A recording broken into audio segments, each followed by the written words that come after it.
Hello दोस्तों, कहानियों की दुनिया में आप सभी का स्वागत है। आज हम सुनेंगे मुंशी प्रेमचंद जी द्वारा लिखित एक लघु कथा मिस पद्मा। तो आइए सुनते हैं। कानून में अच्छी सफलता प्राप्त कर लेने के बाद मिस पद्मा को एक नया अनुभव हुआ। वह था जीवन का सूनापन। विवाह को उसने एक अप्राकृतिक बंधन समझा था और निश्चय कर लिया था कि स्वतंत्र रहकर जीवन का उपभोग करूंगी। एमए की डिग्री ली, फिर कानून पास किया और प्रैक्टिस शुरू कर दी। रूपवती थी, युवती थी, मृदुभाषिनी थी और प्रतिभाशालिनी भी थी। मार्ग में कोई बाधा न थी। देखते देखते वो अपने साथी नौजवान मर्द वकीलों को पीछे छोड़कर आगे निकल गई और अब उसकी आमदनी कभी कभी 1,000 से भी ऊपर बढ़ जाती। अब उतने परिश्रम और सिर मगजन की आवश्यकता न थी। मुकदमे अधिकतर वही होते थे जिनका उसे पूरा अनुभव हो चुका था। उनके विषय में किसी तरह की तैयारी की उसे जरूरत न मालूम होती। अपनी शक्तियों पर कुछ विश्वास भी हो गया था। कानून में कैसे विजय मिला करती है, इसके कुछ लटके भी उसे मालूम हो गए थे। इसलिए उसे अब बहुत अवकाश मिलता था और इसे वह किस्से कहानियां पढ़ने, सैर करने, सिनेमा देखने, मिलने मिलाने में खर्च किया करती थी। जीवन को सुखी बनाने के लिए किसी व्यसन की जरूरत को वह खूब समझती थी। उसने फूल और पौधे लगाने का व्यसन पाल लिया था। तरह तरह के बीज और पौधे मंगवाती और उन्हें उगते बढ़ते फूलते फलते देखकर खुश होती। मगर फिर भी जीवन में सूनेपन का अनुभव होता रहता था। यह बात न थी कि उसे पुरुषों से विरक्ति हो, नहीं, उसके प्रेमियों की कमी न थी। अगर उसके पास केवल रूप और यौवन होता तो भी उपासकों का भाव न रहता। मगर यहाँ तो रूप और यौवन के साथ धन भी था। फिर रसिक वृंद क्यों चुक जाते? पद्मा को विलास से घृणा नहीं थी, घृणा थी पराधीनता से, विवाह को जीवन का व्यवसाय बनाने से। जब स्वतंत्र रखकर भोग विलास का आनंद उड़ाया जा सकता है तो फिर क्यों न उड़ाया जाए। भोग में उसे कोई नैतिक बाधा न थी। इसे वह केवल देह की एक भूख समझती थी। इस भूख को किसी साफ सुथरी दुकान में भी शांत किया जा सकता है और पद्मा को साफ सुथरी दुकान की हमेशा तलाश रहती थी। ग्राहक दुकान में वही चीज लेता है जो उसे पसंद आती है। पद्मा भी वही चीज चाहती थी। यूं उसके दर्जनों आशिक थे, कई वकील, कई प्रोफेसर, कई डॉक्टर, कई रईस। मगर ये सब के सब अयास थे, बेफिक्र, केवल भौरे की तरह रस लेकर उड़ जाने वाले। ऐसा एक भी न था जिस पर वह विश्वास कर सकती।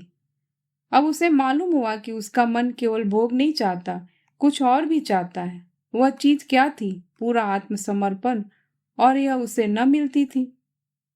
उसके प्रेमियों में एक मिस्टर प्रसाद था, बड़ा ही रूपवान और धुरंधर विद्वान। एक कॉलेज में प्रोफेसर था। वह भी मुक्त भोग के आदर्श का उपासक था और पद्मा उस पर फिदा थी। चाहती थी उसे बांध कर रखे, संपूर्णता अपना बना ले। लेकिन प्रसाद चंगुल में ना आता था। संध्या हो गई थी, पद्मा सैर के लिए जा रही थी कि प्रसाद आ गया। सैर करना मुलतवी हो गया। बातचीत में सैर से कहीं ज्यादा आनंद था और पद्मा आज प्रसाद से कुछ दिल की बात कहने वाली थी। कई दिन के सोच विचार के बाद उसने कह डालने का निश्चय किया था। उसने प्रसाद की नशीली आंखों में आंखें डालकर कहा, तुम यही मेरे बंगले में आकर क्यों नहीं रहते? प्रसाद ने कुटिल विनोद के साथ कहा, नतीजा यह होगा कि 2-4 महीने में यह मुलाकात भी बंद हो जाएगी। मेरी समझ में नहीं आया, तुम्हारा क्या आशय है? आशय वही है जो मैं कह रहा हूँ। आखिर क्यों? मैं अपनी स्वतंत्रता न खोना चाहूंगा, तुम अपनी स्वतंत्रता न खोना चाहोगी। तुम्हारे पास तुम्हारे आशिक आएंगे, मुझे जलन होगी। मेरे पास मेरी प्रेमिकाएं आएंगी, तुम्हें जलन होगी। मनमुटाव होगा, फिर वैमनस्य होगा और तुम मुझे घर से निकाल दोगी।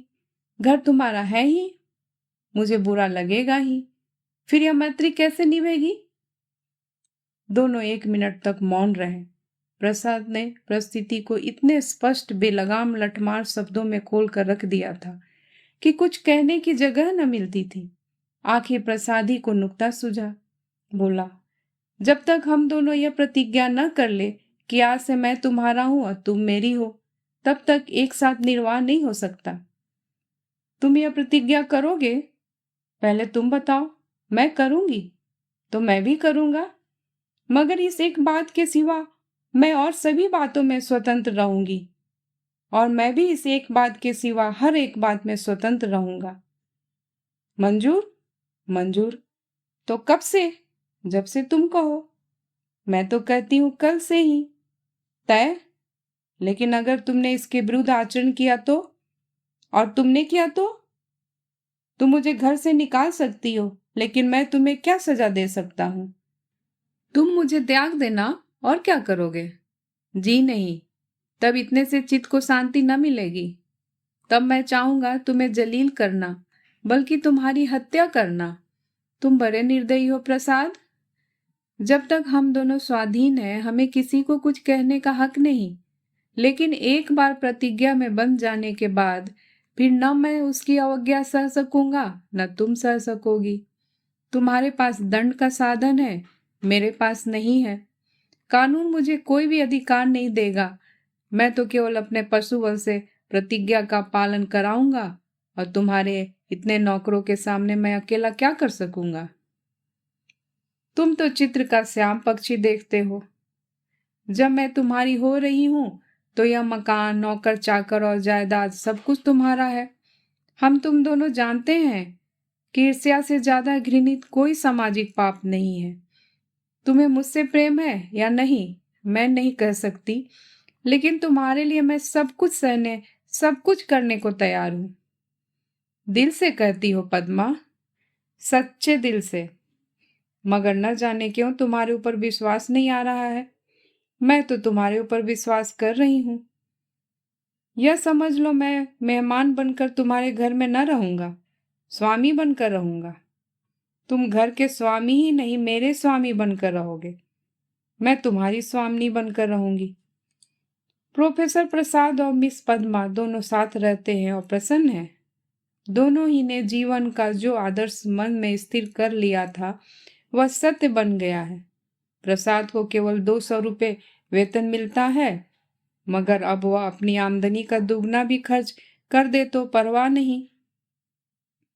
पहले वह कभी कभी शराब पीते थे, अब रात दिन शराब में मस्त रहता है। अब उनके लिए अलग अपनी कार है, अलग अपने नौकर है, तरह तरह की बहुमूल्य चीजें मंगवाता रहता है, और पद्मा बड़े हर्ष से उसकी सारी फिजूल खर्चियां बर्दाश्त करती है। नहीं बर्दाश्त करने का प्रश्न ही नहीं। वह खुद उसे अच्छे से अच्छे सूट पहनाकर, अच्छे से अच्छे ठाट में रखकर प्रसन्न होती है। जैसी घड़ी इस वक्त प्रोफेसर प्रसाद के पास है, शहर के बड़े से बड़े रईस के पास न होगी। और पद्मा जितना ही उसे दबती है, प्रसाद उतना ही उसे दबाता है।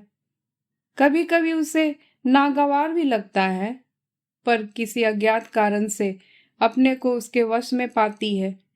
प्रसाद को जरा भी उदास या चिंतित देखकर उसका मन चंचल हो जाता है। उस पर आवाजें कसी जाती है, फप्तियां चुस्त की जाती है। जो उसके पुरानी प्रेमी थे वे उसे जलाने और कुढ़ाने का प्रयास भी करते हैं, पर वह प्रसाद के पास आते ही सब कुछ भूल जाती है। प्रसाद ने उस पर पूरा आधिपत्य पा लिया है, और उसने इसका ज्ञान पद्मा की बारीक आंखों में पढ़ा है और उसका आसन अच्छी तरह पा गया है। मगर जैसे राजनीति के क्षेत्र में अधिकार दुरुपयोग की ओर जाता है, उसी तरह प्रेम के क्षेत्र में भी वह दुरुपयोग की ओर ही जाता है, और जो कमजोर है उसे तावान देना पड़ता है। आत्माभिमानी पद्मा अब प्रसाद की लौंडी थी, और प्रसाद उसकी दुर्बलता का फायदा उठाने में क्यों चूकता। उसने कील की पतली नोक चुभा दी थी और बड़ी कुशलता से उत्तरोत्तर उसे अंदर ठोकता जाता था, यहाँ तक कि उसने रात को देर में घर आना शुरू किया। पद्मा को अपने साथ न ले जाता, उसे बहाना करता कि मेरे सिर में दर्द है, और जब पद्मा घूमने जाती तो अपनी कार निकाल लेता और उड़ जाता। 2 साल गुजर गए थे और पद्मा को गर्व था। वह स्थूल भी हो गई थी। उसके रूप में पहली सी नवीनता और मादकता न थी। वह घर की मुर्गी थी, दाल बराबर। एक दिन इसी तरह पद्मा लौट कर आई तो प्रसाद गायब था। वह झुंझला उठी। इधर कई दिनों से वो प्रसाद का रंग बदला हुआ देख रही थी।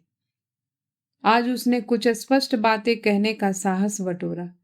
10 बज गए, 11 बज गए, 12 बज गए। पद्मा उसके इंतजार में बैठी थी। भोजन ठंडा हो गया, नौकर चाकर सो गए। वह बार बार उठती, फाटक पर जाकर नजर दौड़ाती। 1 बजे के करीब प्रसाद घर आया। पद्मा ने साहस तो बहुत बटोरा था, पर प्रसाद के सामने जाते ही कमजोर पड़ गई। फिर भी उसने जरा कड़े स्वर में पूछा, आज इतनी देर तक कहाँ थे? कुछ खबर है? कितनी रात हो गई? प्रसाद को वह इस वक्त असुंदरता की मूर्ति सी लगी। वह एक विद्यालय की छात्रा के साथ सिनेमा देखने गया था। बोला, तुमको आराम से सो जाना चाहिए था। तुम जिस दशा में हो उसमें तुम्हें जहां तक हो सके आराम से रहना चाहिए। पद्मा का साहस कुछ प्रबल हुआ।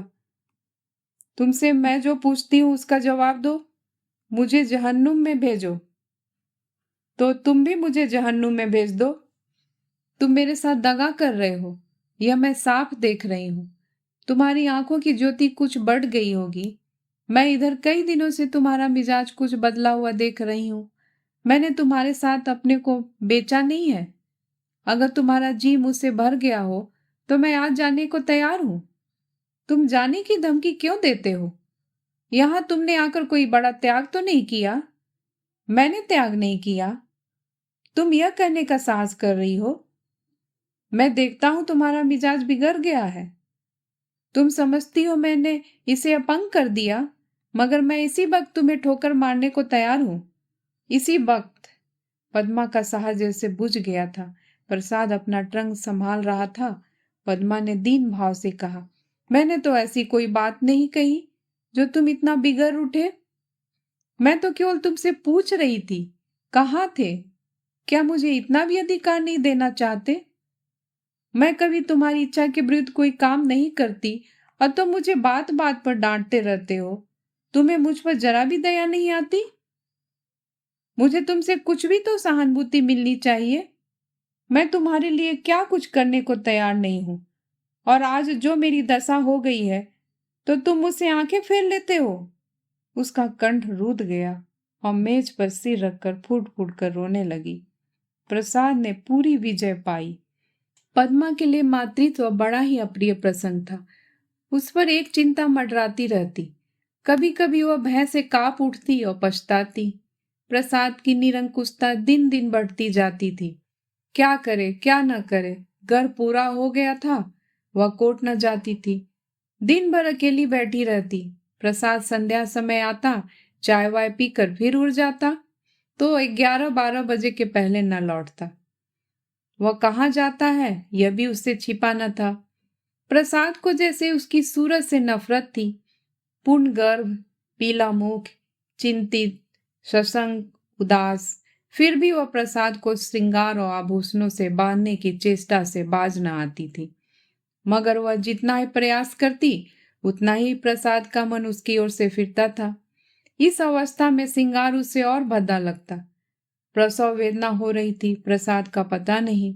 नर्स मौजूद थी, लेडी डॉक्टर मौजूद थी, मगर प्रसाद का न रहना पद्मा की प्रसव वेदना को और भी दारुण बना रहा था। बालक को गोद में देखकर उसका कलेजा फूल उठा, मगर फिर प्रसाद को सामने न पाकर उसने बालक की ओर से मुंह फेर लिया। मीठे फल में जैसे कीड़े पड़ गए हों।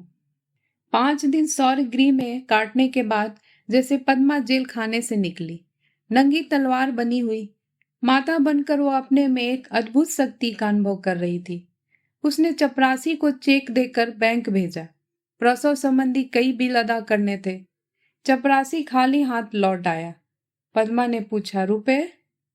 बैंक के बाबू ने कहा, रुपए सब प्रसाद बाबू निकाल ले गए। पद्मा को गोली लग गई। 20,000 रुपए प्राणों की तरह संचित कर रखे थे इसी शिशु के लिए। हाय, शौर से निकलने पर मालूम हुआ प्रसाद विद्यालय के एक बालिका को लेकर इंग्लैंड की सैर करने चला गया है।